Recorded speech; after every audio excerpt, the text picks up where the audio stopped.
But we begin with that Team 10 investigation. A North County politician accused of using his power to target his neighbors. Good evening. I'm Steve Atkinson. And I'm Lindsay Pena in for Kimberly Hunt. What Team 10 investigator Adam Rakusin found is a well-documented story of the Oceanside deputy mayor making complaints. Adam. Yeah, and nobody's questioning Deputy Mayor Chuck Lowry's right as a citizen to file a complaint. But at least one of the targets of his complaint seriously wonders if he's getting preferential treatment because of his position. We showed her emails the deputy mayor sent voicing concerns about her short-term rental. But the tone of those emails has her questioning whether it's a private citizen talking or a directive from the boss. He's never peeked over the fence and said, hey, to me, or ever identified himself, but there you are. Oceanside's deputy mayor probably won't be borrowing sugar from one of his neighbors anytime soon. The local politician has gotten heated with code complaints against neighbor Alexandra McIntosh and her short-term rental property. Whether it's noisy animals or a new shed, Deputy Mayor Chuck Lowry messages the city manager directly with his concerns. When barking dogs came to his attention in 2017, Lowry wrote a message to the city manager saying, can the city notify the owners that they're renting these places to people who are up at all hours and they leave their dogs barking unattended for days on end? It's not worth the TOT tax, that's transient occupancy tax, but I sure hope these two people get noise complaints. The email chain shows the city manager offering to send the notice out herself, then directed the code department to do it. The code manager responded, I'm never too busy for the city manager. Your concerns are first priority. And I was really stunned that anybody had complained to the city to have them send me this letter. We showed her all of the deputy mayor's emails that talked about her address. That's shocking, actually. McIntosh bought her two-bedroom home back in 2012. It's part of her retirement plan. Shortly after she bought it, she turned the property into a vacation rental.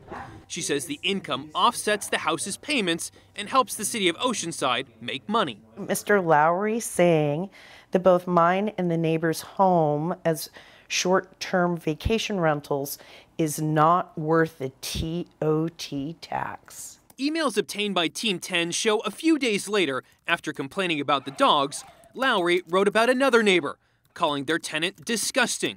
This time, from his city email account, the deputy mayor requests the letter from code to the owners be ramped up and that their permit for vacation party rentals be denied or revoked or whatever. A day later, an Oceanside employee writes to the head of the code department that the city manager is interested in creating a case file whereby actions escalate and could lead to revocation of the short-term rental registration. Deputy Mayor Lowry gave 10 News an emailed statement. It said in part, as a resident of the city of Oceanside, Deputy Mayor Lowry is also able to make reports to city departments just like any other resident. Being an elected official does not remove protections granted to him via the First Amendment. Here are all the code compliance complaints the deputy mayor submitted in the past 3.5 years, many on behalf of his neighbors and residents of Oceanside, as he explained in his statement to us. Some his own complaints. Absolutely built my dream home, and if you don't believe me, you ask my wife. Kevin Runge lives down the street from the deputy mayor. He called Team 10 for help back in 2016 after he finished remodeling his home. Runge received a violation from the city saying his front yard violated a city ordinance. There was too much concrete, according to city documents, the person who complained, Chuck Lowry. In a 2016 email we got through public records requests, a person by the name of Chuck Lowry wrote to the city's development services director saying he walked past the property and, quote, when we walked past, it was obvious the workers are from another country. Adding, on top of that, it's damn ugly. Team 10 asked the deputy mayor for an on-camera interview about his emails and code complaints. We provided you with a statement, and that's what we're sticking by. His aide, Don Green, who you see here, denied all our requests and didn't respond to any phone calls. He said the deputy mayor would only answer questions through email and sent over a written statement. So we showed up to a City of Oceanside council meeting to try to talk to Lowry before it began. But he entered through a back entry and arrived at the meeting after it started. We tried toward the end of the meeting, but Green said Lowry didn't have time to talk to us. He is a public official. You're not the public official. We'd like to ask him questions. That's correct. He is a public official, and as I've told you, he does not have time this evening to do so. He didn't have time before the meeting or after the meeting? That's correct.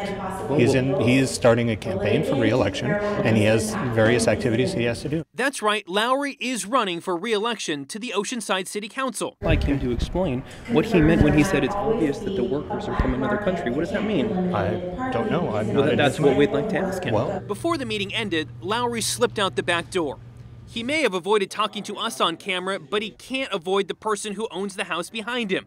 She's currently fighting the city about a code complaint on a shed she put up in her backyard. That's how this story started in the first place. The city says McIntosh's shed is too tall and breaks the rules. According to the city, the shed shouldn't be taller than 8 feet, and hers is. The code department's been to the house and verified that. She's in violation. McIntosh disagrees with the rule and called us for help.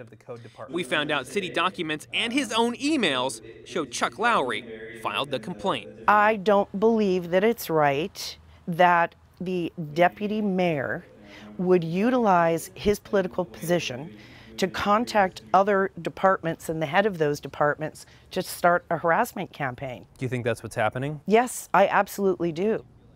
And the manager of the code department tells me he doesn't believe any preferential treatment was given, but said it is uncommon for the city manager to try and open a case file.